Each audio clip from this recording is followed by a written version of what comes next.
चलिए आज के सत्र को हम प्रारंभ करते हैं।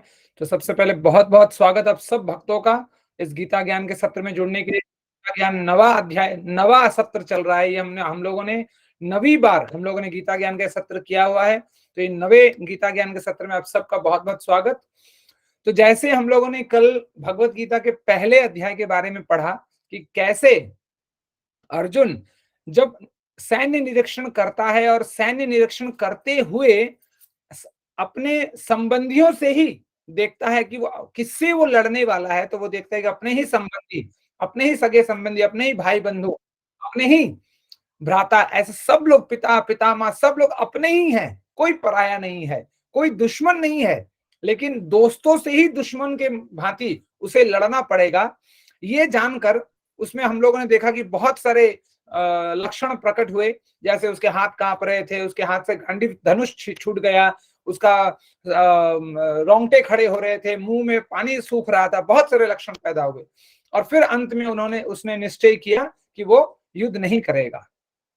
तो अब हम लोग देखेंगे कि जब वो और अंत में मुझे आवाज नहीं आ रही है। आ रही है प्रभु जी, हमारे को तो क्लियर आ रही है प्रभु जी, हमें भी आ रही है। नहीं आ रही है प्रभु जी? एक बार आप ड्रॉप करके दोबारा ज्वाइन करेंगे क्या? हाँ अभी आ रही है। अच्छा ठीक है। तो जैसे अंत में एक पॉइंट हम लोगों ने पकड़ा था कि अंत में अर्जुन अनिर्णय पे फंस जाता है कि वो निर्णय नहीं कर पाता है कि करना क्या चाहिए, मुझे क्या करना है इस क्षेत्र में, इस क्षण में मुझे करना क्या है, उस जगह पे वो फंस जाता है। तो उस जगह से हम लोग आगे देखेंगे कि आगे और क्या क्या होता है। तो ये दूसरा अध्याय प्रारंभ करते हुए, जैसे गीता का ज्ञान, जैसे आप देख रहे हैं स्लाइड पे, तो गीता का ज्ञान अपने आप में एक अद्भुत ज्ञान है। क्योंकि ये जो ज्ञान है सिर्फ ज्ञान तक ही इसकी सीमा नहीं है। ज्ञान के आगे चलकर ये ज्ञान अपने आप में विज्ञान बनता है, जब इस ज्ञान को हम जानने के बाद हम जीने लगते हैं। क्योंकि ये वो ज्ञान नहीं है, वो भौतिक वाला ज्ञान की केमिस्ट्री पढ़ा, फिजिक्स पढ़ा, फिर हमने छोड़ दिया कि यदि हम मैथमेटिक्स में चले गए तो फिजिक्स केमिस्ट्री पीछे छूट गया, है ना। मान लीजिए हम बायोलॉजी पढ़े, यदि मैथ्स के स्ट्रीम में चले गए तो बायोलॉजी पढ़ने के बाद भी जो भी हमने 10 तक पढ़ा था सब हम भूल जाते हैं धीरे धीरे। और यदि मैथ्स छोड़ देते हैं और बायोलॉजी की ओर चलते हैं तो धीरे धीरे मैथ्स निकल जाता है। लेकिन ये जो ज्ञान है ये प्रैक्टिकल, पूरा 100% वास्तविक ज्ञान है, जिसे हम जी कर ही अनुभव कर सकते हैं। दूसरा कोई थियोरेटिकल एस्पेक्ट नहीं है इस ज्ञान का। ठीक है, चलिए। तो सबसे पहले प्रारंभ करने से पहले मंगलाचरण करेंगे गुरु प्रभुपाद के चरणों में, और फिर आगे बढ़ेंगे। ओम अज्ञानतिमिरान्धस्य ज्ञानाञ्जनशलाकया चक्षुरुन्मिलितं येन तस्मै श्री गुरुवे नमः। नमो ओम विष्णुपादाय कृष्णपृष्ठाय भूतले श्रीमते भक्तिवेदांत स्वामिनिति नामिने। नमस्ते सारस्वती देवे गौरवाणी प्रचारिणे निर्विशेष शून्यवादी पाश्चात्य देश तारिणे। जय श्री कृष्ण चैतन्य प्रभु नित्यानंद श्री अद्वैत गदाधर श्रीवासादि गौर भक्त वृंद। हरे कृष्णा कृष्ण कृष्ण हरे हरे, हरे राम राम राम हरे हरे। तो सबसे पहले कृष्ण कृपा मूर्ति एसी भक्ति वेदांत स्वामी प्रभुपाद, जो हमारे परम गुरुदेव हैं और इस्कॉन के संस्थापक आचार्य हैं, उनको समर्पित करते हुए, उनके चरणों की वंदना करते हुए हम लोग आज के सत्र से पहले एक छोटी सी घटना प्रभुपाद के जीवन में जो घटी है उस घटना को सुनेंगे, फिर हम लोग दूसरे अध्याय की ओर अग्रसर करेंगे। तो जब प्रभुपाद न्यूयॉर्क गए, अमेरिका गए, और जहां पर वो रहते थे, उनका कमरा जो था एक गली के अंदर था। तो उस गली के बाहर कुछ लड़के हमेशा सुबह खेला करते थे, बच्चे, छोटे छोटे बच्चे थे, वो हमेशा खेला करते थे। तो जब प्रभुपाद अपना प्रचार धीरे धीरे बढ़ाने लगे, तो उसी समय जब प्रभुपाद अपने घर से हमेशा सुबह निकलते थे, अपने एक, जहां उन्होंने क्वार्टर, एक छोटा सा रूम ले रखा था प्रचार के लिए, वहां जाने के लिए, तो ये छोटे छोटे जो लड़के क्या करते थे, छोटे छोटे ढेला, है ना, जो पत्थर होता है, निकाल कर प्रभुपाद को मारते थे और हरे कृष्ण बोल के चिढ़ाते थे। जैसे एक पत्थर लिया, उन पे मारा और हरे कृष्ण बोल के भाग गए, ऐसा करते थे। तो प्रभुपाद के जो शिष्य थे वो कभी कभी बहुत नाराज होते थे, लेकिन अच्छा ठीक है, चुप, तुम जो कर रहे हो वो करने दो, लेकिन तुम चुप हो जाओ, कोई दिक्कत नहीं है, प्रतिकार मत करो, वो कहते थे। तो ऐसे होते गया होते गया होते गया होते गया। और आज यदि आप, और प्रभुपाद ने कभी प्रतिकार नहीं किया, धीरे धीरे उन लोगों का ही बंद हो गया, वो पत्थर फेंकना, बोलना, चिढ़ना। होता ना कि जब हम लोग देखते हैं कि कोई इंसान को जब हम लोग चिढ़ाते हैं और वो चिढ़ता नहीं, तो हम लोग अपने आप बंद कर देते हैं चिढ़ाना।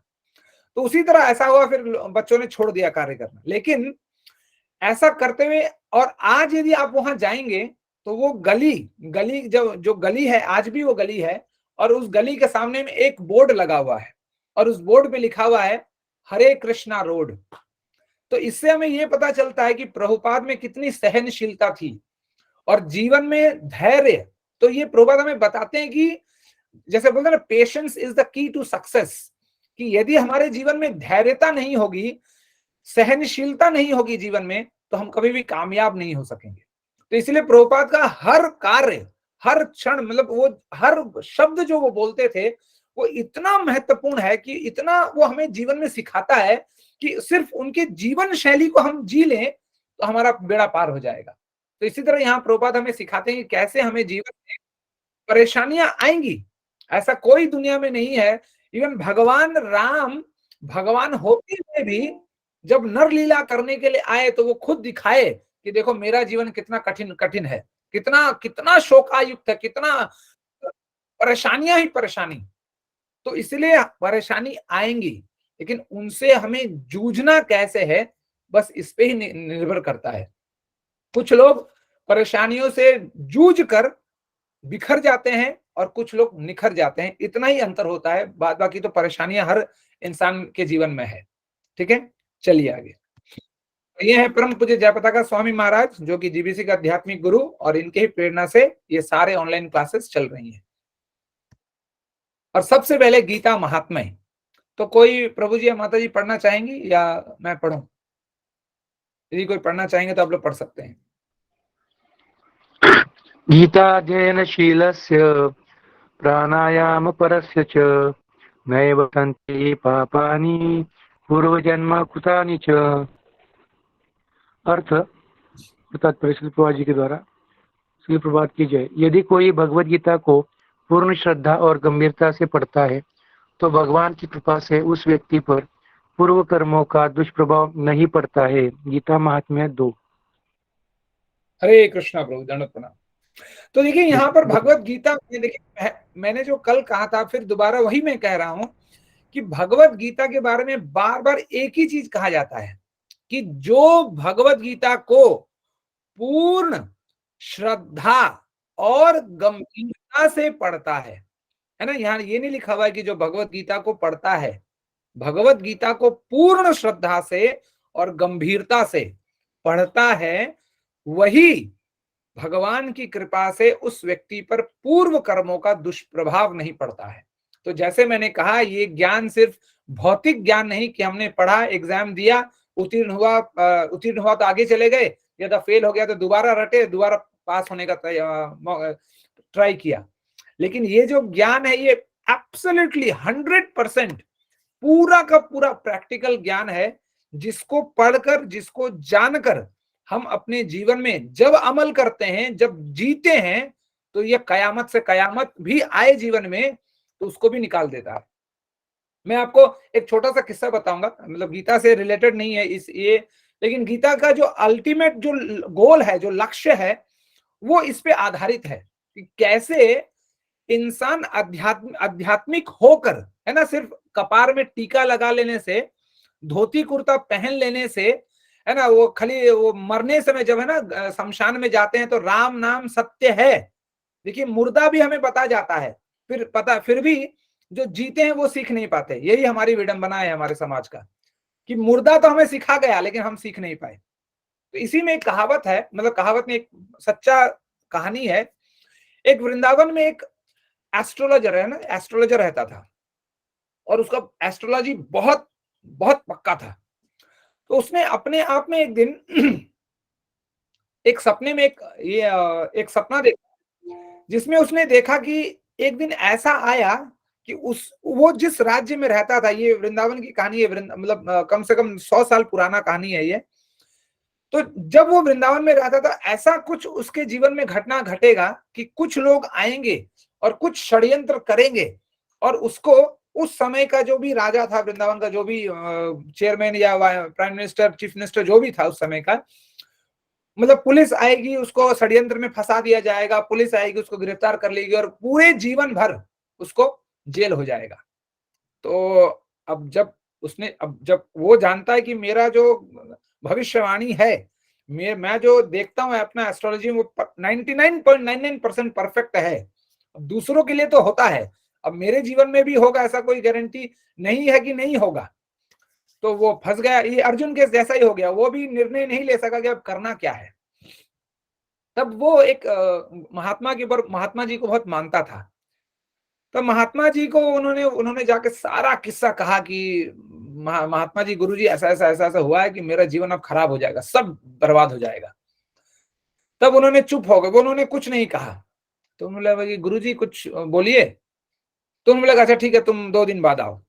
तो वो फिर 2 दिन बाद, ठीक, उन्होंने बोला था कि आओ, एक समय कहा था कि 10-11 जो भी कहा होगा, तो पक्का उसी समय पे वो एस्ट्रोलॉजर आ गया। वो तो आया, बोले गुरु जी बताइए क्या बताना चाहते थे। तो उन्होंने बोला कि अच्छा ठीक है, एक काम करो, तुम परसों आओ फिर से। तो बोले कि अरे क्या हो गया भाई। तो वो फिर परसों आया। तो जब परसों उसी समय पे, ठीक समय पे आया, तो बोला कि देखो, तो फिर गुरुजी ने कहा कि देखो, मैं तुम्हारे संकट का निवारण तो कर सकता हूं, लेकिन मैं करना नहीं चाहता। तो ये बोला कि अरे क्यों क्यों गुरुजी, मैं तो, और उसमें उनकी बहुत श्रद्धा भी करता था वो एस्ट्रोलॉजर, अच्छा रिश्ता भी था दोनों में। तो फिर वो गुरुजी बोले कि देखो, इसलिए नहीं करना चाहता क्योंकि कभी कभी क्या होता है ना, कभी जब जो ज्यादा पढ़े लिखे होते हैं उतना बड़ा मुश्किल होता है, और तुम पढ़े लिखे हो और मुझे मालूम है कि मैं जो कहूंगा तुम बिल्कुल नहीं करोगे।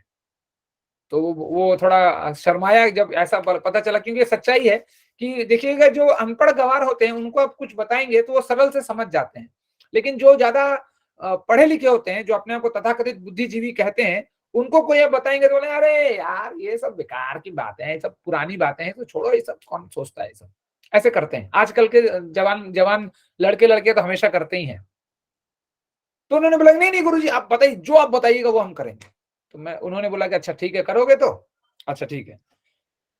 तो उन्होंने कहा अच्छा एक काम करो, अगले 6 महीने तक अपना एस्ट्रोलॉजी बंद करो, किसी का भी हाथ तुम्हें नहीं देखना है, ना खुद का भी नहीं देखना है, किसी से बात नहीं करना है, अपने घर से बाहर नहीं निकलना है तुम्हें, मतलब अपने घर में कैद हो जाना है तुम्हें पूरा का पूरा 6 महीना तक।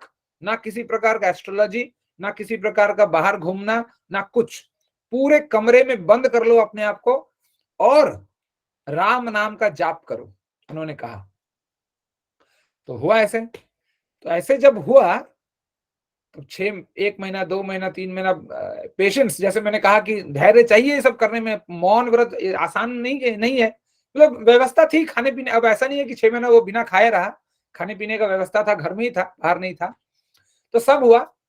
तो जब 5 महीने हो गए तो ये सारा किस्सा उसने दोबारा पूरे प्रैक्टिकल वे में उसने अपने सपने में देखा दोबारा, कि लोग आए, लोगों ने षड्यंत्र किया और उसको फंसाया, और फिर जाकर वो जेल, पुलिस आए, उसको पकड़े, जेल हो गया, और उसका पूरा जीवन, मतलब पूरे जीवन भर कारावास।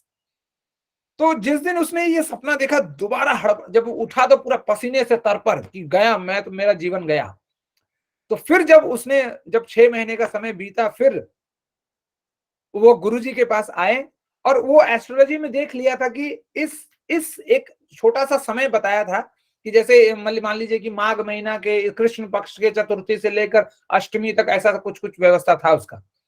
तो वो जो समय था वो समय बीत गया, और उसी समय में उसने ये सपना देखा। तो जब ये समय बीत गया, सपना बीत गया, तो जब इस 6 महीने का काल पूर्ण हुआ तो फिर गुरुजी के पास गया। ये गुरुजी देखिए, ऐसा ऐसा सपना मैंने कल उस दिन 4 दिन पहले देखा, जिस समय में ये कार्य होना था उसी समय में ये कार्य हुआ, लेकिन सपने में हुआ। तो गुरुजी मुस्कुराए और बोले थे कि यही राम का प्रभाव है, कि जो होना है वो तो होगा ही, बस राम नाम में इतनी शक्ति है कि वो तुम्हारे वास्तविक जीवन में ना होते हुए तुम्हारे में सपने में हुआ, और तुम्हारे सपने में होके भी तुम्हें तरबतर कर दिया पसीना से, लेकिन तुम्हारे वास्तविक जीवन को उस घटना ने कोई भी प्रभाव नहीं डाल सका। ये राम नाम का प्रभाव है। तो राम नाम लेंगे ये हमें कैसे पता चलेगा? तब हमें विश्वास आएगा जब हम भगवान के उपदेश को, इस भगवत गीता को अपने जीवन में हम जिएंगे कि भगवत गीता में भगवान क्या कहते हैं। जब हम जिएंगे तब हमारे हर प्रकार के पूर्व कर्मों का जितना भी दुष्प्रभाव है धीरे धीरे धीरे धीरे सब कटकर टूट जाएगा। अब इस पर भी लोग बोले, सवाल उठा सकते हैं कि इस पे क्या सबूत क्या है? सबूत कुछ भी नहीं है इसमें। सबूत सिर्फ आपका जीवन है। जो भगवत गीता के साथ जीते हैं, ऐसे सबूत बहुत सारे हैं, मैं आपको बहुत कहानियां बता सकता हूं, लेकिन ये आपको उसी से पता चलेगा जब आप इसको जिएंगे। आशा करता हूं कि मेरी आवाज सुनाई दे रही है। महेंद्र प्रभु जी सुनाई दे रही।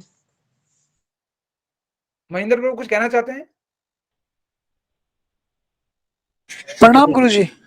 प्रणाम। मैं ये जो आपने अभी दृष्टांत दिया ये मैंने सुना हुआ है, लेकिन इसका सारांश तो ये है कि आप जो भागवत गीता है उसका सारांश ये निकलता है कि राम से बड़ा राम का नाम है। अगर आप नाम जप करते हो तो आपका उद्धार वैसे ही हो जाएगा। ठीक है। तो जो आपने घटना सुनाई उसके साथ जो कुछ भी घटित हुआ, उसने राम का नाम लिया, उसके जीवन का उद्धार हो गया। ठीक है। तो मतलब अगर हम इसका अगर सारांश निकाले तो कि राम से बड़ा राम का नाम है, आप नाम जब करोगे आपका जीवन का उद्धार हो जाएगा। ठीक है। आप क्या कहते हैं? ठीक है। आप चलिए, इस मीटिंग में कम से कम 35 लोग हैं। ठीक है। कितने लोग नियमित पूर्वक, संकल्प पूर्वक हर रोज नाम जाप करते हैं? एक बार अपने आप का अनम्यूट कीजिए और बताइए। हाँ जी प्रभु जी, मैं भी करती हूँ। हरे कृष्णा प्रभु जी, हम भी करते गुरु जी हैं। मैं भी करता हूँ। क्या मुझे कंप्लीट कर लीजिए।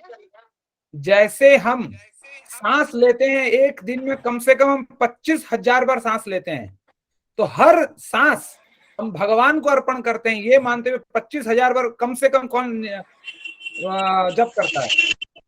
हरे कृष्णा प्रभु जी। प्रभु जी मैं करता हूँ 16-17 माला रोज करता हूँ, तो अप्रोक्स उतना ही बनता है। कितने दिनों से? प्रभु जी लगभग साल होने वाला है। आपका उम्र क्या है? 36। 36। और आपने कितने सालों से कर रहे हैं? प्रभु जी साल होने वाला नहीं, कर तो पहले से रहा हूँ, लेकिन 16 माला 17 माला जो है वो अभी साल भर से कर रहा हूँ। पहले 1 से स्टार्टिंग की थी, वो 2-1 साल हो गए प्रभु जी। 5 साल मान लीजिए। ठीक है। हाँ जी। मान लीजिए आपका 36 साल उम्र है, पिछले 5 साल से 1 माला 2 माला 5 माला से कर रहे हैं, तो पिछले 5 साल से आप कर रहे हैं, मान लेते हैं। जी। मान लीजिए हम 10 साल से मान लीजिए, लेकिन पिछले 25 साल का हिसाब कौन देगा फिर?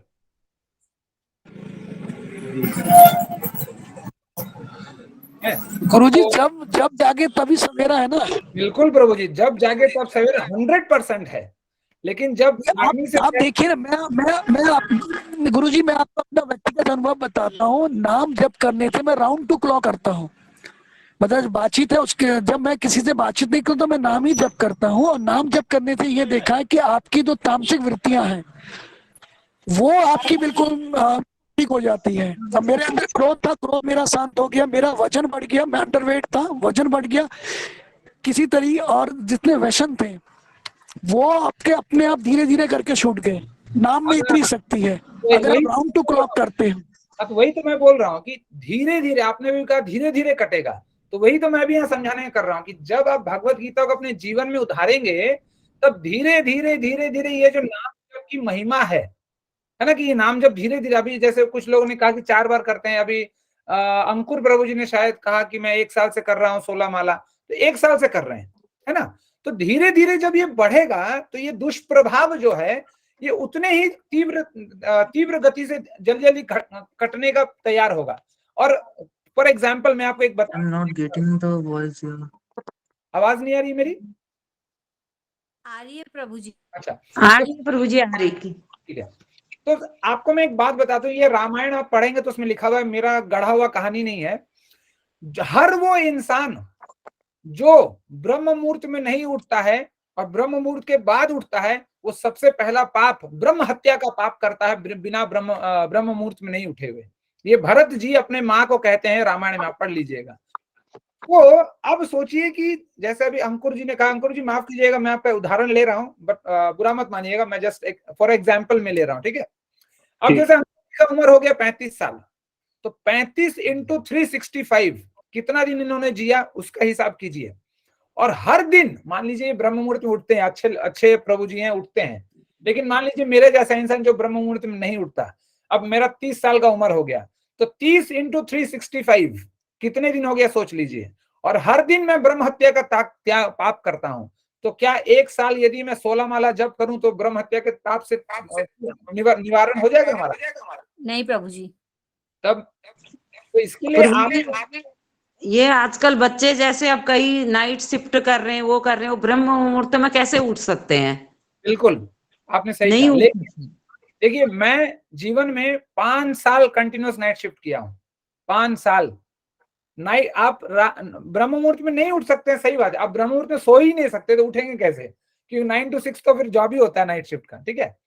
तो वो एक एक्सेप्शन है, लेकिन आपके जीवन में कभी तो समय होगा कि जब आप जल्दी सोते हैं, फिर आप इरादा यदि होगा तो हम जब हमें समय मिलेगा हम ब्रह्म मुहूर्त में उठेंगे। और फिर जैसे किसी एक महाराज है वो कहते हैं कि जो इंसान ब्रह्म मुहूर्त में नहीं उठ सकता वो ब्रह्म का साक्षात्कार क्या करेगा। इसीलिए उस मुहूर्त का नाम दिया गया ब्रह्म मुहूर्त, क्योंकि वो ऐसा मुहूर्त है जब हमारा मन सबसे ज्यादा स्थिर अवस्था में रहता है, और उस समय हम जो भी करेंगे वो परमात्मा तक जल्दी पहुंचेगा, जो हमारा कनेक्शन है परमात्मा से वो जल्दी स्टैब्लिश होगा। तो इसलिए ब्रह्म मुहूर्त की महत्ता है। मैं एक उदाहरण दे रहा हूं, ठीक है। ऐसे हम लोग देखिए, आप जैसे माताएं बहुत सारी हैं जो माताएं चावल बनाती हैं। देख मैं पाप हम लोग दिनचर्या में ना चाहते हुए भी कितना पाप करते हैं वो मैं गिना रहा हूं आपको। सिर्फ जो माताएं हैं, जो बैचलर हैं, वो लोग भी खाना बनाते होंगे। जो लोग चावल को उबाल के खाते हैं, है ना, चावल को उबालते हैं फिर पानी निकालते हैं। जब आप पानी निकालते हैं, गर्मा गर्म पानी को अपने फ्लश में डालते हैं अपने किचन में, उस गर्म पानी से सैकड़ों करोड़ों कीड़े आपके नाले में मर जाते हैं। उस कीड़ों के जीवन का हिसाब कौन देगा? हमें देना पड़ेगा, हमें हिसाब देना पड़ेगा। तो इसीलिए ऐसे अनेक हैं जिसका हमें कोई पार नहीं पा सकते। और जैसे प्रभु जी ने कहा कि नाम जप ही मेन है, इसीलिए हमें नाम जप जितना ज्यादा हो सके उतना ज्यादा करना चाहिए, विदाउट कोई विकल्प। और देखिए नाम जप इस्कॉन ने इंट्रोडक्शन नहीं किया है, इस्कॉन का मतलब इस्कॉन नहीं चालू किया, ऐसा कहीं नहीं है। बस क्रांति प्रभुपाद की महत्ता, प्रभुपाद का अचीवमेंट यही है कि आज पूरे समाज, पूरे भारत, क्या पूरे विश्व भर में एक भी इंसान जब कोई झोली लेकर दिखता है बाहर, तो उसे कोई ये नहीं कहता कि वो संस्था का है, वो संस्था का है। हर इंसान यही कहता है कि ये इस्कॉन का है, क्योंकि हर इंसान में देखिए, मुस्लिम में भी, सिख में भी, ये लोग क्या, जो मौलवी होते हैं, जो पुजारी होते हैं, वो जाप करते हैं, लेकिन हर इंसान जाप नहीं करता है। लेकिन प्रभुपाद ने मैंडेटरी बनाया कि नहीं, यदि तुम्हें इस्कॉन में घुसना है तो तुम पुजारी हो नहीं हो उससे हमें कोई मतलब नहीं, तुम्हें नाम जप करना ही होगा। क्यों? क्योंकि देखिए प्रभुपाद भी ये जानते थे नाम जप की महिमा।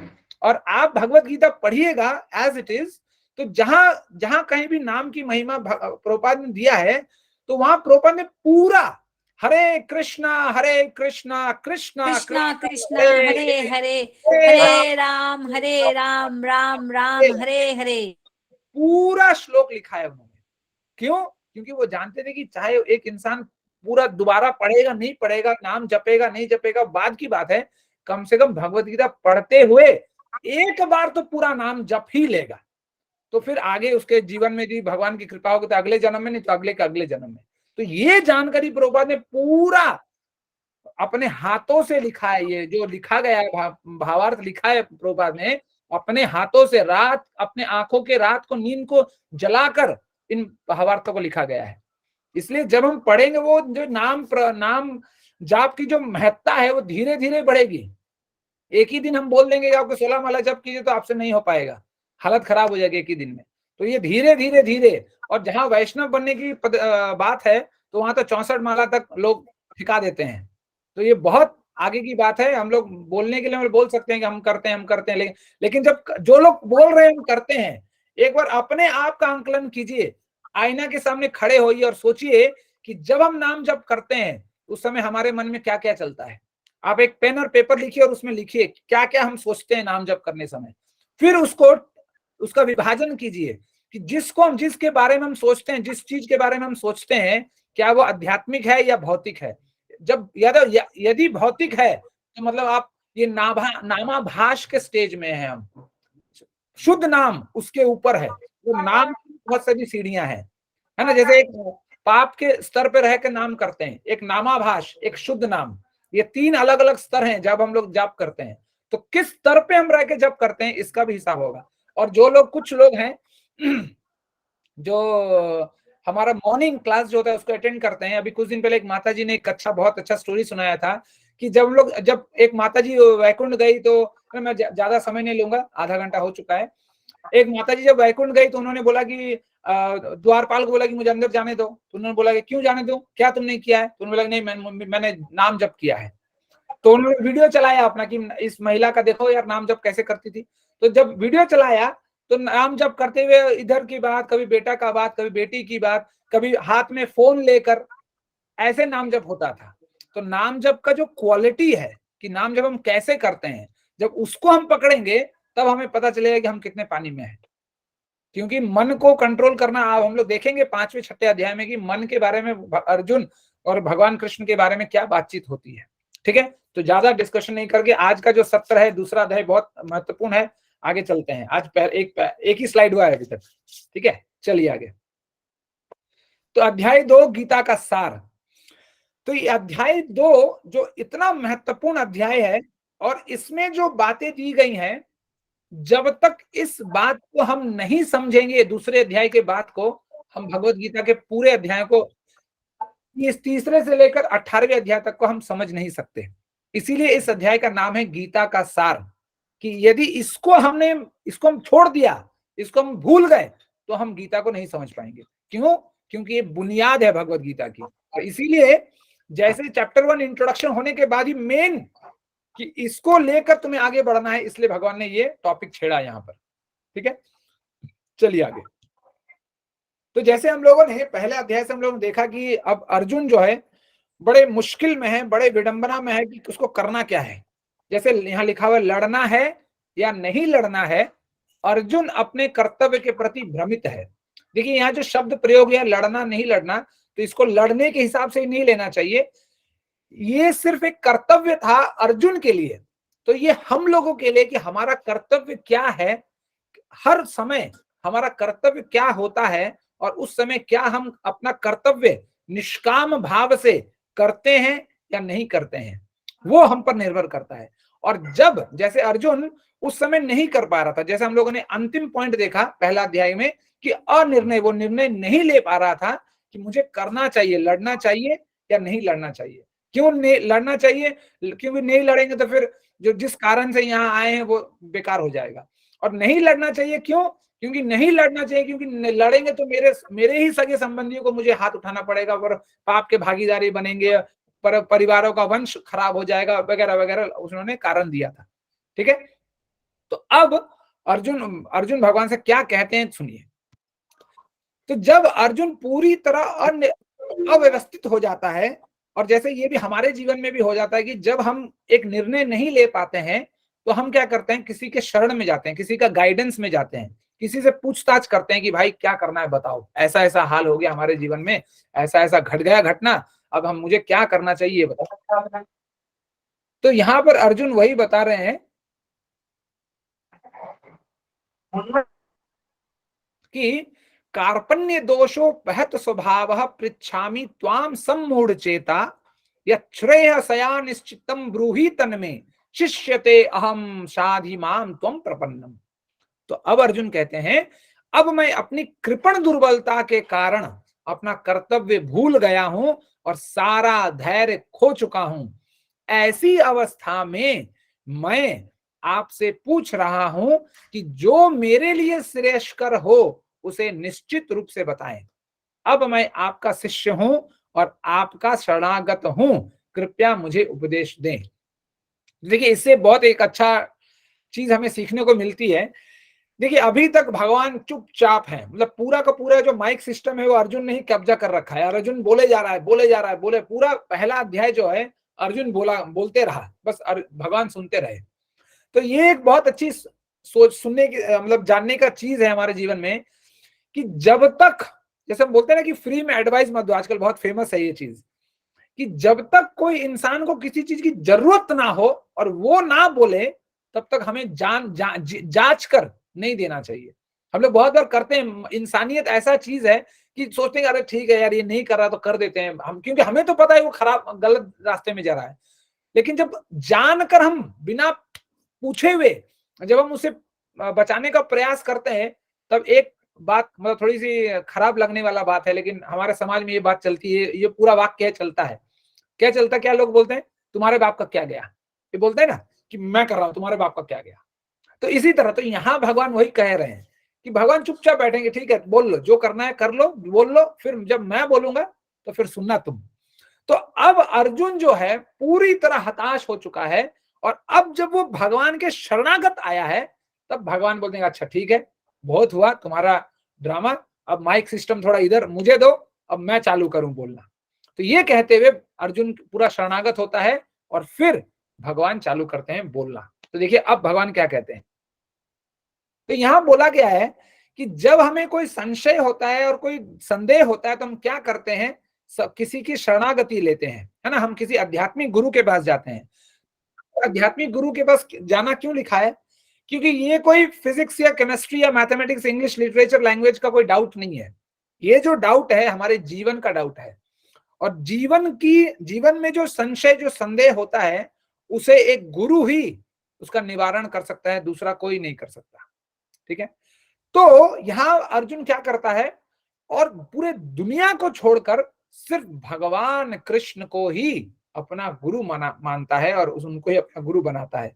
और ये श्लोक आप सब लोगों ने सुन रखा है कि कृष्णम कृष्णम वंदे जगत गुरु, कि कृष्ण को ही एकमात्र पूरे जगत का गुरु माना गया है। इसलिए पूरे यहाँ लिखा हुआ है कृष्ण ब्रह्मांड के आध्यात्मिक गुरु हैं, क्योंकि कृष्ण ने ही ये संदेश दिया था, और ऐसा संदेश आज तक किसी ने ना कोई दिया, ना आगे चलकर कोई दे पाएगा। ठीक है, चलिए, तो सबसे पहला श्लोक भगवान यहाँ कहते हैं, और कहते कहते के साथ उसके सब सारे संदेह उड़ जाता है। इस श्लोक के बाद भगवान क्या कहते हैं यहाँ पर, देहिनो अस्मिन् यथा देहे कौमारम यौवनम जरा तथा देहांतर प्राप्ति धीरस्तत्र न मुहाति। जिस प्रकार शरीरधारी आत्मा इस वर्तमान शरीर में बाल्य अवस्था से तरुण अवस्था में और फिर वृद्धा अवस्था से निरंतर अग्रसर चला जाता है, धीर व्यक्ति ऐसे परिवर्तन से मोह को प्राप्त नहीं होता। तो भगवान जैसे कहते हैं, क्योंकि अर्जुन बहुत तर्क वितर्क करता है कि अरे ये मेरे पितामह हैं, इन्होंने मुझे खिलाया है, इन्होंने मुझे गोद में खिलाया है, इन्होंने मुझे हाथ से खिलाया है, ये मेरे गुरु हैं, गुरु ने मुझे सिखाया है बहुत कुछ, ये मेरे बेटे की उम्र का है, ये मेरे दोस्त का उम्र का है, ये मेरे पति का उम्र का है, पत्नी का उम्र का, बहुत कुछ। मतलब शरीर के संबंध में पहले अध्याय में अर्जुन बहुत कुछ भगवान को सुनाता है। तो शरीर को ही संबंधित होते हुए भगवान पहला श्लोक यहाँ बताते हैं कि जिस शरीर के बारे में तुम बात कर रहे हो, जिस शरीरधारी संबंधियों के बारे में बात कर रहे हो, वो तो एक स्थिति से दूसरे स्थिति में आते हैं और कुछ दिन बाद दूसरे स्थिति से अगले स्थिति से वो निकलते बनेंगे। तो भगवान कहते हैं कि जो धीर व्यक्ति होता है वो ऐसे परिवर्तन से, धीर व्यक्ति का मतलब क्या है, जो ज्ञान को जानता है कि एक शरीर हमें मिला, हम बड़े हुए, जवान हुए, अधेड़ उम्र के हुए, बुढ़ापा हुआ, मृत्यु को प्राप्त हो गए। तो ये जो एक चक्कर है, ये जो एक साइकिल है, ये इस साइकिल को जो जानता है वो कभी भी मृत्यु और जन्म से ना हर्षित होता है ना उसे शोक होता है, क्योंकि जो आया है वो जाएगा ही। ये तो प्रकृति का नियम है। लोग बोल तो लेते हैं, थोड़ा अच्छा लगता है बोलने में, है ना, कि जो आया है वो जाएगा ही, लेकिन इसको अपने आप में मानते नहीं। और अपने आप में हम लोग क्या सोचते हैं कि मैं शरीर हूं, है ना, अपने आप को हम लोग शरीर को इतना वजूद देते हैं कि शरीर के ही आधार पर देखिएगा इतना कार्य, सब कुछ रहने के लिए एक घर काफी है 2 आदमी के लिए, लेकिन एक एक इंसान के पास 4-4 घर है। क्या कर रहे हैं 4-4 घर का? रहने के लिए भाड़े पे दे रखा है। पैसा का क्या कर रहे हैं? आपको इतने पैसे की जरूरत भी नहीं है, लेकिन पैसे को बैंक अकाउंट में डाले रहे हैं। क्यों? क्योंकि अगले आगे काम आएगा। कब काम आएगा? शमशान में। यदि आप मर जाएंगे आज तो फिर कब काम आएगा? अभी आप लोग तो पढ़े लिखे हैं, आप लोगों ने अभी सुना होगा कुछ दिन पहले राकेश झुनझुनवाला की मृत्यु हो गई, बिलियंस ऑफ डॉलर्स, बिलियंस उसने पैसा इकट्ठा कर रखा था भाई, पता नहीं अब वो बिलियंस ऑफ डॉलर किसके पास है, अब मुझे भी नहीं पता। तो कहाँ गया पैसा, सब खत्म हो गया। इतना जो जद्दोजहद करके, इतना दिमाग लगा के, है ना, इतना मेहनत किया बेचारा, इतना पैसा गया कहाँ, सब धरा का धरा रह गया। तो इसीलिए यहाँ भगवान कहते हैं कि ये शरीर संबंध को जितना जरूरी है उतना ही मानना चाहिए, लेकिन हम लोग क्या करते हैं, शरीर को ही पकड़ के बैठते हैं, और जो ज्ञान है, असली आत्मा को जो है, उसको हम लोग छोड़ देते हैं। तो यह एक छोटा सा उदाहरण दिया गया है, आप चित्र देख रहे हैं यहाँ पर। तो जैसे एक तोता एक पिंजरे में बंद है, तो एक इंसान आकर क्या करता है, हमारे मेरे जैसा ही इंसान है ये, तो मैं क्या करता हूं, हमेशा जाकर मैं उस तोते के पिंजरा जो है, पिंजरे को साफ करता हूं, पिंजरे को चकाचक एकदम मस्त शाइनिंग वाला, शाइनिंग करके एकदम पॉलिश वॉलिश मार के शाइनिंग करके रखता हूं, लेकिन कभी उस तोते को खाने नहीं देता। तो कुछ दिन बाद क्या होता है, जब वो दोबारा आता है तो तोता को मरा हुआ देखता है। तो हमारी स्थिति भी ऐसे ही हो जाती है कि हम शरीर के स्तर पर बहुत कार्य करते हैं, बहुत कुछ करते हैं, लेकिन आत्मा के स्तर पर कोई कार्य नहीं करते। और जो थोड़ा मोड़ा कार्य करते हैं वो नैमित्तिक कार्य करते हैं, जो दिखावे के लिए करते हैं, उसको फिर जय श्री राम बोल के आगे निकल जाते हैं। तो कुछ दिन बाद क्या होता है, फिर हम अधोगति को ही प्राप्त होते हैं। तो यहाँ भगवान यही बताने का प्रयास कर रहे हैं कि शरीर की अवस्था से तुम उठो और आत्मा को पहचानो, जो तुम्हारा शाश्वत स्वरूप है। हमारा शाश्वत स्वरूप क्या है, हम आत्मा है, शरीर नहीं है। जब हम कहेंगे, देखिए, जब हम कहते हैं कि मेरा ये लैपटॉप मेरा है, तो मैं और ये लैपटॉप दो अलग अलग चीजें हुई, एक नहीं हुआ। उसी तरह जब हम कहते हैं, बहुत बार हम लोग कहते हैं, हम लोग हर इंसान कहता है कि ये मेरा शरीर है ना, मेरे हाथ में दर्द हो रही है। इसका मतलब क्या है कि मैं और कोई है और मेरा हाथ और कोई है ना। जैसे मैं एक उदाहरण देता हूं, अभी 4-5 साल पहले जब श्रीदेवी मरी, तो एक न्यूज हेडलाइन आया कि श्रीदेवी के पार्थिव शरीर को, है ना, श्रीदेवी के पार्थिव शरीर को मुंबई एयरपोर्ट में रिसीव कर लिया गया। मतलब श्रीदेवी को रिसीव नहीं किया गया, श्रीदेवी के पार्थिव शरीर को रिसीव किया गया। मतलब जो श्रीदेवी थी वो अभी भी वही लंदन या जहां भी मरी थी वही है, और इसका शरीर अभी आया इधर। मतलब दो अलग अलग चीजें हैं, लेकिन इसको हम लोग समझते नहीं, और समझते नहीं इसीलिए शरीर की अवस्था में ही, जहां जो काम हम 10 रुपए में हो सकता है, उस चीज को हम लोग 1000 रुपया करके अपने शरीर के शान और शौकत के लिए कार्य करते हैं। जैसे आपको जानकर हैरानी होगी, कुछ लोग आप लोग जानते भी होंगे, जो लोग कॉमर्स बैकग्राउंड से हैं, जो लोग थोड़ा मार्केटिंग में करते हैं, एक कंपनी है हिंदुस्तान यूनिलीवर लिमिटेड। हर इंसान, जितने भी हम लोग इस ग्रुप में हैं, हम लोग सैकड़ों प्रोडक्ट यूज करते हैं अपने घर में, सर्फ से लेकर, पेस्ट से लेकर, ब्रश से लेकर, जितना भी सामान यूज करते हैं 90% चीज HUL बनाता है हिंदुस्तान यूनिलीवर लिमिटेड। तो जो लोग फेयर एंड लवली इस्तेमाल करते हैं वो भी उधर से ही आता है। तो आपको पता होगा, आप हैरान हो जाएंगे सुनकर, हिंदुस्तान यूनिलीवर लिमिटेड का एक साल का टर्नओवर प्रॉफिट है 4000 करोड़ रुपए, सिर्फ एक प्रोडक्ट बेचकर, वो है फेयर एंड लवली। 4000 करोड़ रुपए, आप गूगल करके देखिए, 4000 करोड़ रुपए कमाता है हिंदुस्तान यूनिलीवर लिमिटेड सिर्फ फेयर एंड लवली बेचकर। जब देखा कि फेयर एंड लवली का दाम बढ़ गया और बड़ा पाउच नहीं बिक रहा है, तो 5 रुपए का पाउच भी आ गया। तो इस तरह से मार्केटिंग होता है, और सिर्फ हमारे शरीर के लिए ही हम कार्य करते हैं, लेकिन अपने आत्मा के लिए हम कभी भी कार्य नहीं करते। आप देखिए, आप मार्केट में जाइए, आप बोलिए किसी को कि प्रभु जी कल हमारा भगवत गीता का सेशन है, और हम लोग करते भी हैं। ये मैं ये नहीं कह रहा हूं कि हम लोग नहीं, सिर्फ बोलने के लिए। हम लोग जो कॉर्पोरेट प्रीचिंग करते हैं, हम लोग मतलब लोगों के घर में घुसकर लोगों को प्रार्थना करते हैं कि भाई आओ, भगवत गीता तुम्हें सुनाया जाएगा, भगवत गीता तुम्हें बताया जाएगा, कुछ मोटिवेशनल बातें बताई जाएंगी, और अंत में तुम्हें बढ़िया खाना खिलाया जाएगा। फिर भी लोग नहीं आते हैं। और एक ग्रेड फर्स्ट क्लास, मतलब बोलते हैं 5 स्टार मतलब ग्रेड का खाना बनता है, स्पेशल बनता है ऐसे लोगों के लिए, फिर भी लोग नहीं आते हैं। क्यों नहीं आते हैं? क्योंकि उनके अंदर का जो ज्ञान है वो उदय नहीं हुआ है। क्योंकि हम लोग यही सोचते हैं, अरे यार खाओ पियो मौज करो, जीने के हैं 4 दिन, बाकी है सब बेकार दिन, है ना। यही सोचकर हम लोग जीवन जीते हैं। और तब जब एक दिन ऐसा आता है जब काल हमारे सर पर नाचता है, और झोंटा पकड़कर खींचते हुए ले जाता है, तो फिर बाबूजी, माताजी, पिताजी, पति, पत्नी, घर द्वार सब रह जाता है। एक बहुत अच्छा श्लोक है, कहा गया है कि शरीर जो है, बोला गया कि जो धन है वो घर में रह जाता है, द्वार तक पत्नी रह जाती है, शरीर शमशान तक रह जाता है, आगे जो जाता है वो सिर्फ हमारे कर्म ही जाते हैं। तो इसीलिए हम क्या कर्म कर रहे हैं, क्या हम सुबह शाम जो पैसा कमा रहे हैं शरीर के निर्वाह के लिए गधों की तरह खटकर, क्या हम उस पैसे को एंजॉय कर पा रहे हैं? क्या उस पैसे को हम ठीक जगह लगा पा रहे हैं? क्या हमें उतनी जरूरत है क्या इतनी कि जिसके लिए हम जद्दोजहद कर रहे हैं इतना, सुबह शाम नाइट शिफ्ट, अभी जैसे एक माता जी ने कहा night shift, morning shift, afternoon shift कर रहे हैं, क्या उससे हम निकलने का प्लानिंग कर रहे हैं कि नहीं कर रहे हैं? ये भी हमें सोचना पड़ेगा। ठीक है, तो इसीलिए हमें यदि आध्यात्मिक स्तर पर चलना है, आध्यात्मिक जीवन को अपनाना है, तो सबसे पहला उसूल जो जीवन में अपनाना पड़ेगा वो ये ठान लेना होगा, मान लेना होगा, जान लेना होगा कि हम शरीर नहीं, हम आत्मा है। और फिर आत्मा के स्तर पर रहकर आत्मा को पोषण करने के लिए हमें क्या करना चाहिए वो करना होगा, ना कि शरीर को ही पकड़कर आगे पीछे भागना है। ठीक है, और इसके बाद मैं अंत में एक बात बताऊंगा जो बहुत इंपॉर्टेंट है इस सत्र के लिए। ठीक है, चलिए आगे। तो फिर भगवान आगे इस चीज को और बढ़ाते हुए इस शरीर और आत्मा को पुष्ट करते हैं और शरीर का विवरण देते हैं कि शरीर कैसा है। तो भगवान कहते हैं कि वांशांशी जीर्णानि यथा विहाय नवानि गृहांति नरोपराणि तथा शरीरानि विहाय जीर्णान्यन्यानि संयाति नवानि देहि।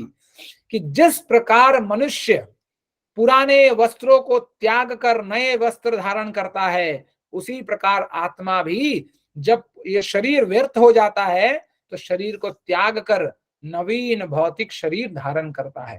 तो ये बहुत साइंटिफिक है, गरुड़ पुराण में बहुत डिटेल में दिया गया है कि कैसे शरीर छोड़ता है, ये करता है, वो करता है। बहुत कॉम्प्लिकेटेड प्रोसेस है कि कैसे छोड़ता है। कुछ लोग बोलते हैं कि शरीर आत्मा आगे जाता कैसे है, ठीक उसी प्रकार जाता है जैसे एक जगह का सुगंध जो एक जगह पे रहता है, जब पवन चलती है तो हवा उस सुगंध को उठाकर एक जगह से दूसरी ओर जैसे ले जाता है। तो आत्मा पूरा ऑटोमाइज्ड है, ये इसमें मैनुअल वर्क कुछ भी नहीं। भगवान ने सब कुछ ऑटोमेटिक कर रखा है, सब कुछ ऑटोमेटिक है, ऑटोमेटेड है सब कुछ, कहीं मैनुअल इंटरवेंशन की जरूरत ही नहीं है। यहाँ पर सब भगवान अपने रिमोट कंट्रोल से कंट्रोल करते हैं, सब कुछ भगवान ने कोडिंग कर रखा है कि सब फर्स्ट क्लास चलेगा। तो यही भगवान ये बताना चाहते हैं कि जैसे हम लोग हर सुबह शाम नाइट ड्रेस एक अलग रहता है, सुबह का एक अलग रहता है, जैसे हम लोग स्कूल जाते हैं स्कूल यूनिफॉर्म पहनते हैं, आत्मा के साथ उतार देते हैं, उसी तरह समय हो जाने के बाद आत्मा भी एक शरीर को छोड़कर दूसरे शरीर में प्रवेश कर जाती है। इसलिए एक दृष्टि से देखा जाए तो मृत्यु जो है, मृत्यु ना होकर वो एक दूसरा एक नया जन्म ही है, जहां आत्मा एक पुराने शरीर को छोड़कर, ना काम करता हुआ शरीर को छोड़कर दूसरे शरीर में प्रवेश कर जाती है। तो यहाँ भगवान इसको पुष्ट करते हैं कि कैसे आत्मा हमेशा ज्यों का त्यों बना रहता है। और तुम ये जो मेरे भीष्म पितामह ये वो फलाना ढिंका अब तुम जो बोल रहे हो, ये कोई शरीर नहीं है, सब आत्मा है। और आत्मा कभी मरता नहीं, क्योंकि ये सबसे बड़ा तकलीफ वाला काम अर्जुन का यही था कि वो सोचता था कि इसको मार देंगे तो ये मर जाएगा। लेकिन भगवान उसको यही समझाने का प्रयास कर रहे हैं कि कोई किसी को नहीं मार सकता, और ये यदि जो जान जाए तो कोई किसी को कभी मारने का प्लानिंग भी नहीं करेगा। ठीक है, और अब देखिए भगवान क्या बताते हैं। तो इससे हमें क्या समझ में आया कि मैं शाश्वत आत्मा हूं। सच्चाई क्या है? मैं शाश्वत आत्मा हूं। मिथ्या क्या है? मैं शरीर हूं। लेकिन हमारे लिए सच्चाई क्या है? हम किसको सच मानते हैं? कि मैं शरीर हूं, आत्मा के बाद में देखा जाएगा, यार अभी छोड़ो, अभी आराम करो, जिंदगी जियो। हम लोग ये बोलते हैं, हम लोग आत्मा की कोई बात नहीं करते, है ना। जैसे देखिए कभी कभी हम लोग घर बार में कभी कोई थोड़ा मृत्यु की बात कर ले तो अशुभ बात कर रहे हो, इस समय क्या मरने मारने की बात करते हो, ये सब गलत बात है, अशुभ बात है। जब भी आप कभी मृत्यु की बात कीजिएगा तो लोग गड़बड़ा जाते हैं, पता नहीं मृत्यु से लोगों को एलर्जी है थोड़ा सा। क्यों? क्योंकि हमेशा इंसान यही सोचता है कि मैं कभी नहीं मरूंगा, देखता है हर रोज। आपको यदि लाइव देखना है, कभी आप लोग बनारस जाएं तो मणिकर्णिका घाट जाइए, आप 10 मिनट कहीं एक छोटे से जगह पे, कहीं एक कोने में 10 मिनट खड़े हो जाइए।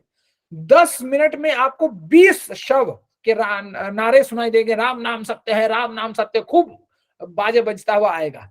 मतलब आपको गिनती करना पड़ेगा, आप गिनती भूल जाइएगा जितना देर खड़ा रहिएगा। तो फिर भी हमें लगता है कि हम तो भाई नहीं मरेंगे, हम तो एज इट इज रहेंगे हमेशा, एकदम नवयुवक चमकता हुआ हमें सितारा, हमेशा हम रहेंगे। और यही हमारी सबसे बड़ी गलती है और हमारा दुर्भाग्य है ये। और देखिए, भगवान आत्मा को पुष्ट करने के लिए भगवान यहाँ क्या कहते हैं कि आत्मा के विशेषण, आत्मा के लक्षण बताते हैं कि भगवान बताते हैं कि आत्मा कैसे है। तो भगवान कहते हैं कि नैनम छिदंती शस्त्राणि नैनम दहति पावक ना चाइनम क्लेद्यंता यपो ना शोष्यति मारुतः अच्छेदो अयम द्राहो अयम क्लेदो अशोष्य एव च नित्यम सर्वगतः स्नानो रचलोयम सनातनः। कि आत्मा कैसे होता है, आत्मा को ना तो तोड़ा जा सकता है, हथौड़ी से लेकर कोई प्रयास करे तोड़ने का, ना तोड़ा जा सकता है, ना ही जलाया जा सकता है, ना ही उसको बदला जा सकता है। वो अपरिवर्तनीय है, उसको बदला नहीं जा सकता। वो जैसे का ज्यों का त्यों वो बना रहता है हमेशा, वो अदृश्य है। हम इन चर्म चक्षुओं से हम आत्मा को नहीं देख सकते। और तथाकथित वैज्ञानिकों ने, अमेरिका के बहुत बहुत देश के वैज्ञानिकों ने बहुत पैसा खर्चा किया, लाखों लाखों डॉलर खर्चा किया लोगों ने सिर्फ आत्मा को पकड़ने के लिए। और गलत गलत वीडियो भी आपको मिलेगा, वीडियो आपके YouTube में, कि कैसे जब आदमी मरने वाला होता है तो उसके परिवार से कंसेंट फॉर्म ले भर के कैसे उसको एक क्या बोलते हैं, एक शीशे के बक्से में बंद कर दिया जाता है। और जैसे ही वो सांस छोड़ता है और उसमें क्या कहते हैं, उसका ऑक्सीजन खींचा जाता है उस बक्से से, जैसे वो आदमी जल्दी मरे। तो जैसे ही वो मरता है और सांस निकलता है, आत्मा निकलती है और एक दरवाजा खुलता है, दरवाजे से आत्मा चली जाती है। अरे आत्मा को जाने के लिए दरवाजे की जरूरत नहीं पड़ती भाई, इंसानों को जाने के लिए दरवाजा की जरूरत पड़ता है। जब एक बच्चा, जब एक स्त्री गर्भवती बनती है तो क्या वो आत्मा क्या किसी दरवाजे के माध्यम से इन स्त्री के घर में घुसता है क्या? तो इतना गलत सलत वीडियो इन्होंने बना रखा है, उसी को चर्चा पे चर्चा चल रहा है। और मतलब लोग अपना दिमाग भी इस्तेमाल नहीं करते कि अच्छा, मतलब बहुत बड़ा एडवेंट है कि अरे यार दरवाजा खुल गया अपने आप, देखो ये चमत्कार है, ये बेवकूफों वाला चमत्कार है, दूसरा कुछ नहीं। और चौथा क्या है, पांचवा क्या है कि आत्मा समझ से भी बाहर है। ऐसे जो वैज्ञानिक लोग आत्मा को समझने का प्रयास करते हैं, कितना भी बुद्धि लगा लीजिए, आत्मा को हम नहीं समझ सकते। वो हमारे इस बुद्धि से, इस लिमिटेड बुद्धि के परे है आत्मा। इसलिए हमें ये इतना ही समझना है कि आत्मा जो है वो परमात्मा का अंश है और हम खुद आत्मा है और हम परमात्मा के ही भगवान के अंश हैं। और ये भी भगवान आगे बताएंगे। तो इसे हमें चुपचाप, हमें यही, जैसे एक माँ जब कहती है अपने बच्चे को कि ये इंसान जो है, ये पुरुष जो तुम देख रहे हो, यही तुम्हारा पापा है, तो बच्चा चुपचाप मान लेता है। कोई सवाल करता है कि कोई अपनी मम्मी से कह रहे ये मेरे पापा कैसे, सबूत दो। लेकिन हम लोग इस जब आध्यात्मिक का बात आता है तो हम लोग बहुत सबूत मांगते हैं, बड़ा बात करते हैं, बड़ा ये करते हैं कि सबूत मांगते हैं कि ये मुझे जानना। ये प्रैक्टिकल नहीं है, बहुत दिमाग लगाते हैं, बड़ा स्पेकुलेटिव माइंड आता है जब हम आध्यात्मिकता की बात आती है। लेकिन जब और कोई कुछ बोल देता था, हाँ मोदी जी ने जो बोला है वो सब सही है और सब गलत है, सिर्फ मोदी जी ही सही है, वो मोदी जी की बात मान लेता है। लेकिन भगवान कृष्ण को की बातों को मानने में हमें बड़ा दिक्कत होता है कि अरे यार ये मजा नहीं आता है, ये हमारे जीवन को बर्बाद कर देगा, है ना। तो इसीलिए जो आत्मा, जो भगवान ने कह दिया, जैसे मैंने कल कहा था कि धर्मम तु साक्षात भगवत प्रणीतम, कि धर्म वही है, सच्चाई वही है जो भगवान कहते हैं, और बाद बाकी सब को छोड़िए और भगवान को पकड़िए, क्योंकि भगवान ही हमारा बेड़ा पार करेंगे। ठीक है, चलिए आगे। तो भगवान अंत में बहुत कुछ समझाते हुए, इसमें बहुत सारे श्लोक हैं, आपको 13 नंबर से लेकर 29 नंबर तक बहुत सारे श्लोक हैं आत्मा के ऊपर। तो भगवान कहते हुए फिर अंत में भगवान कहते हैं कि हे भरतवंशी, शरीर में रहने वाले देही का कभी भी वध नहीं किया जा सकता, अतः तुम्हें किसी भी जीव के लिए शोक करने की आवश्यकता नहीं है। तो अब ये सवाल उठ सकता है कि अच्छा भगवान यहाँ मारने का प्रोत्साहन दे रहे हैं, है ना, कि भगवान कह रहे हैं कि मारो। लेकिन भगवान यहाँ मारने का प्रोत्साहन नहीं दे रहे हैं, भगवान हम लोगों को अपना कर्तव्य करने का प्रोत्साहन दे रहे हैं। क्यों? क्योंकि अर्जुन के लिए एक क्षत्रिय था वो, इसलिए उसका जो सबसे बड़ा धर्म और कर्म था उस क्षण वो था युद्ध करना। तो उसी तरह हम जिस क्षेत्र में हैं, हम जहां हैं, जैसी अवस्था में हैं, हमारा जो कर्तव्य है उस समय के लिए हमें पूर्ण रूप से शास्त्रों को साक्षी मानकर, शास्त्र चक्षु से देखकर हमें वो कार्य अपना पूर्ण तरीके से करने का प्रयास हमेशा करना चाहिए। ठीक है, चलिए आगे। तो फिर अब देखिए दूसरे अध्याय के 38वें नंबर श्लोक तक भगवान सिर्फ आत्मा के ऊपर बात करते हैं। और जब हम लोग आत्मा के ऊपर बात करते हैं तो बहुत लोग कहेंगे कि अरे जब हम आत्मा सुबह शाम करते रहेंगे तो क्या हम काम नहीं करेंगे क्या? ये शरीर को हम चलाएंगे कैसे? खाना पीना करेंगे कैसे? तो भगवान को पता था कि हमारे जैसे तथाकथित बुद्धिजीवी लोग ये सवाल करेंगे। तो तुरंत भगवान एक कर्म योग की तरह यू टर्न लेते हैं और कर्म के बारे में बोलना प्रारंभ करते हैं। और सेकंड अध्याय, दूसरा जो अध्याय, उसमें जस्ट एक इंट्रोडक्शन है कर्म के बारे में, और कर्म के ऊपर विस्तार से भगवान तीसरे अध्याय में, इसके बाद वाले अध्याय में ही कर्म के बारे में पूर्ण रूप से बताएंगे कि कर्म किसे कहते हैं, है ना। जैसे लोग कहते हैं कि वर्क इज वर्शिप, कि सुबह शाम गधों की तरह खटो और वही हमारा वर्शिप है, कर्म ही पूजा है ना। लेकिन लोगों को पता ही नहीं है। यदि किसी को मैं पूछ लूं कि कर्म क्या है तो लोग कहेंगे बस खाओ पियो कमाओ, बाल बच्चे पालो, बीवी को पालो, माँ बाप को पालो, बस यही कर्म है हमारा। बस उतने में ही लोग अटक जाते हैं। लेकिन उससे आगे भगवान क्या कहते हैं कर्म के बारे में ये कोई नहीं कहता। क्यों? क्योंकि थोड़ा दिक्कत हो जाता है बोलने में, क्योंकि उसको पता है कि अब उसको सब कुछ घटाना पड़ेगा, अपने जो शान और शौकत वाला जो जिंदगी है उसको थोड़ा घटाना पड़ेगा। तो सबसे पहला सूत्र जो भगवान कर्म के बारे में देते हैं, और ये श्लोक तो मुझे लगता है आप सब बहुत लोगों को याद भी होगा, तो भगवान बहुत फेमस श्लोक है ये। तो भगवान कहते हैं कि कर्मण्येवादि का रस्ते मां फलेषु कदाचन मां कर्म फल हेतु भूर्मा ते संगो सत्व अकर्मणि। तो इसमें 4 चीजें हैं। ठीक है, तो पहला जो चीज है वो है कर्मण्येवादि का रस्ते। कर्म करने में ही तुम्हारा अधिकार है।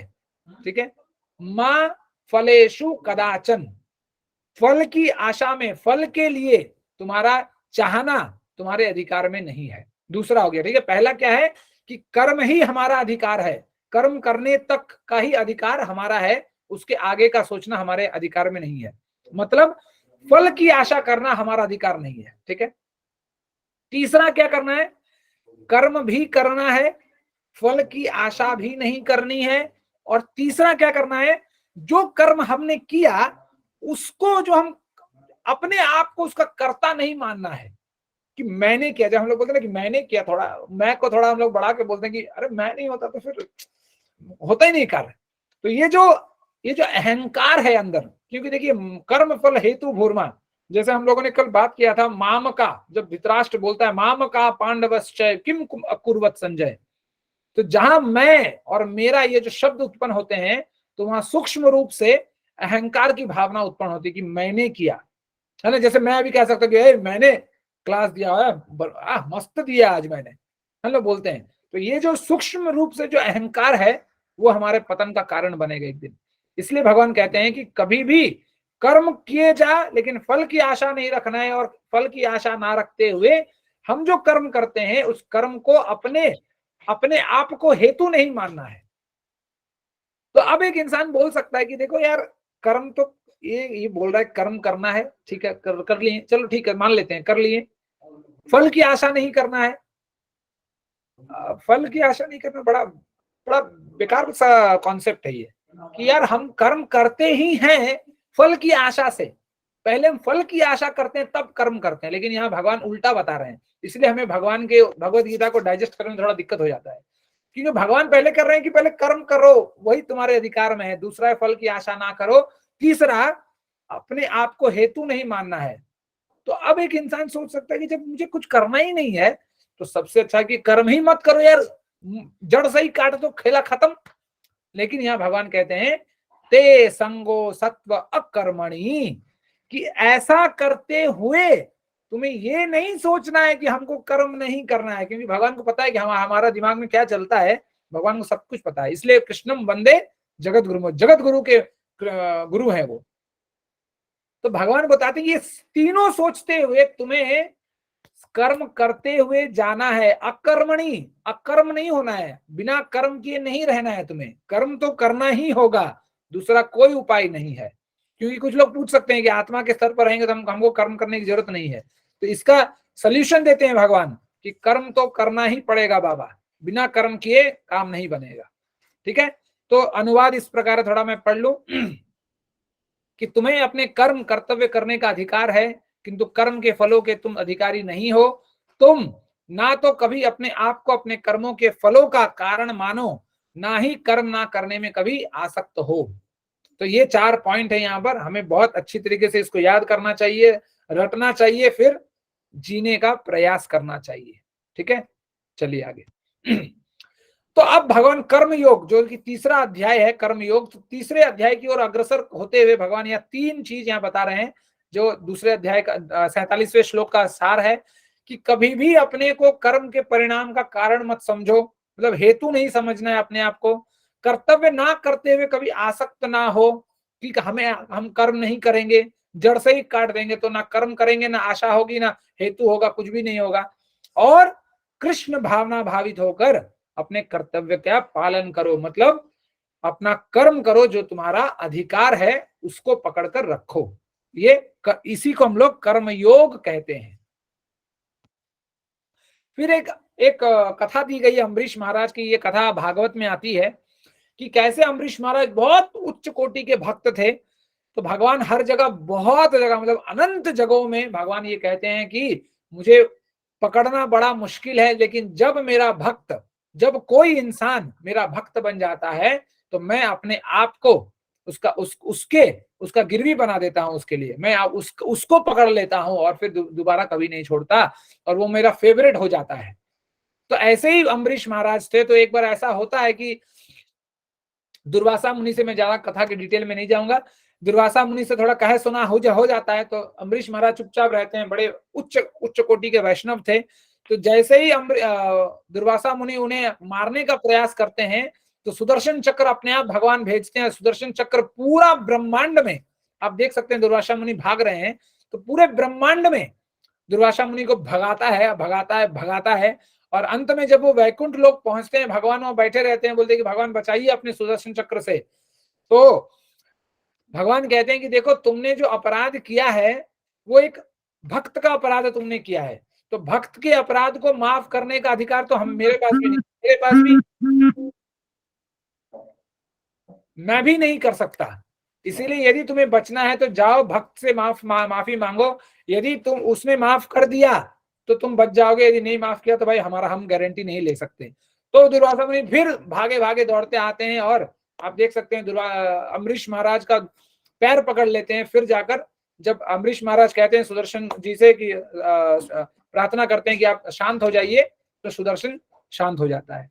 तो कहने का आशय यह है कि यदि हम भगवान की बातों को, है ना, जैसे यहाँ कहा गया भगवान का भक्त बनना, आप अपने पिता के अच्छे पुत्र कैसे बन सकते हैं? पिता की बातों को सुनकर, है ना। जैसे हम लोग जब अपने पिता को, आजकल जो फैशन है, अब माँ बाप बूढ़े होते हैं तो उनको हम वृद्धाश्रम भेज देते हैं, माँ बाप को तमाचा मार देते हैं। मैंने तो देखा भी है, हमारे हम जब झारखंड बिहार में रहते थे तब ये सब डेली चलता था ये सब। तो जब माँ बाप को मारते हैं बच्चे बड़े होकर, तो क्या करते हैं, जब समाज क्या बोलता है, लड़का बिगड़ गया है, माँ बाप का ख्याल नहीं रखता है। उसी तरह हम भी, जो हमारे परम पिता भगवान कृष्ण हैं, यदि उनकी बातों को नहीं मानेंगे तो हम अच्छे पुत्र नहीं हो सकेंगे। और जब हम अच्छे पुत्र नहीं हो सकेंगे तो जो पूरी प्रकृति है, जो प्रकृति भी हमें कभी माफ नहीं करेगी, और आए दिन कुछ ना कुछ हमारे साथ गंडगोल होता ही रहेगा। तो कुछ लोग ये कह सकते हैं कि अच्छा, भगवत गीता के समय में तो अर्जुन ने मान लिया क्योंकि भगवान कृष्ण वहां थे। भगवान कृष्ण आज भी है हमारे पास, और स्वयं वांगमय स्वरूप में, और उनका वांगमय स्वरूप दूसरा कोई नहीं, ये स्वयं श्रीमद् भगवत गीता है। यदि इस श्रीमद् भगवत गीता में दी गई बातों को, ऐसा आप कह सकते हैं कि हर बात को हम नहीं कर सकते, मैं भी मानता हूं, मैं भी नहीं कर सकता, लेकिन जिस चीजों को हम कर सकते हैं वो हो सकता है कि एक साथ हम नहीं कर सके, लेकिन धीरे धीरे क्रमिक विकास के अनुसार धीरे धीरे हम यदि हर पॉइंट को एक अच्छा ठीक है आज हम ये करना, अब हम ये करने का प्रयास करेंगे, यदि इरादा हमारा पक्का हो तो बड़े से बड़े पहाड़ को भी कोई इंसान काट कर रास्ता बना सकता है। आप लोग जानते हैं किसकी बात मैं कर रहा हूं। तो मेन मुद्दा क्या है? इरादा। तो इरादा हमारा है या नहीं है उस पर निर्भर करता है कि हम भगवत गीता के बातों को माने या ना माने, तो वो हम पे निर्भर करता है। ये पूरा पर्सनल इंडिविजुअल चॉइस है कि यदि हम मानेंगे तो सही, सब कुछ हमारे साथ सही होगा, और नहीं मानेंगे, जैसे कुछ कहते हैं कि मान लीजिए मेरे जीवन में मैंने भगवत गीता पढ़ लिया, हाँ, तो मेरे पिताजी जो चले गए, क्या वो वापस आ जाएंगे? ये बात सही है कि पिताजी वापस नहीं आएंगे, लेकिन ये इस बात से आप इकरार नहीं कर सकते। यदि आप भगवत गीता को जान लिया है आपने, तो इस बात से आप संतुष्ट रहेंगे कि जो आया है वो जाएगा। तो मेरे पिता हो या मैं हूं या मेरा बेटा हो, कोई भी हो, जो आया है उसे जाना ही है। क्यों जाना है? देखिए, आप लोगों को पता होगा कि हर महीने में एक दिन आती है जब संक्रांति बोलते हैं। हर महीने में एक दिन आता है जब, जिसको हम लोग संक्रांति बोलते हैं। आप लोग कैलेंडर देख सकते हैं। तो पूरे महीने, पूरे साल के किसी भी महीने के संक्रांति को हम लोग पूरे शान शौकत से नहीं मनाते हैं, लेकिन जब जनवरी का ही महीना जब आता है तो एक संक्रांति आती है जिस संक्रांति का नाम है मकर संक्रांति। तो पूरे भारत में अलग अलग देश में, अलग अलग स्टेट में अलग अलग नाम से इस संक्रांति को बहुत धूमधाम से मनाया जाता है। क्यों मनाया जाता है? किसी को पता है ये कारण? कोई बता सकता है जल्दी से एक लाइन में? क्यों मनाते हैं? इसका साइंटिफिक रीजन क्या है?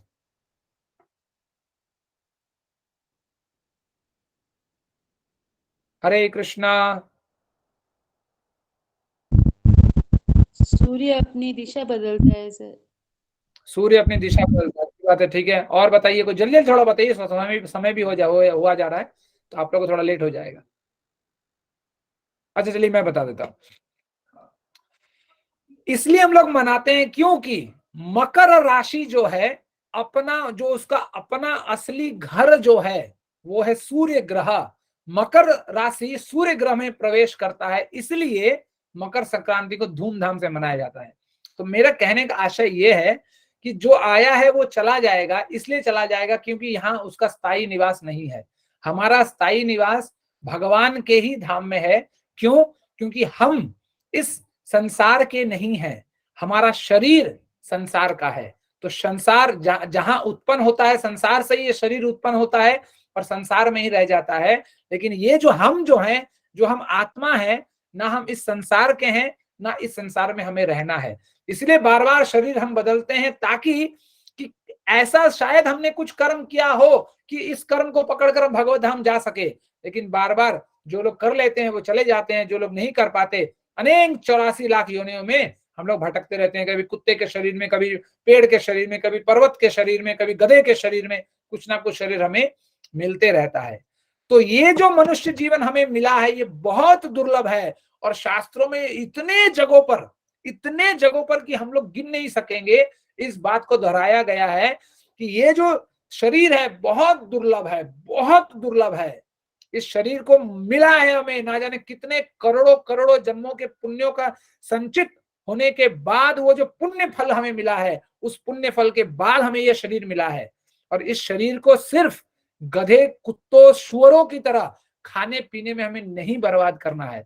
नहीं तो हम जीवन में ज्यादातर लोग 4 काम करते हैं जो पशु भी करते हैं। क्या करते हैं? पहला काम क्या करते हैं? खाना।